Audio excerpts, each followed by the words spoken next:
Video transitions.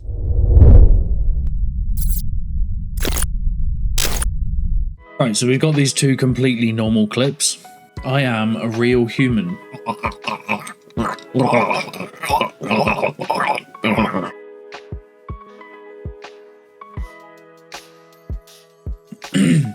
So you don't want to cut between them just like that, and you want to put a video transition in between the two. Let's do that. Go to Effects. Let's move my head out the way. Go to Video Transitions, and you've got a load to choose from. Click and drag them onto the line between the two clips.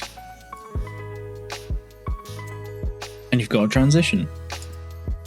I am a real human. If you zoom in, you can extend the transition.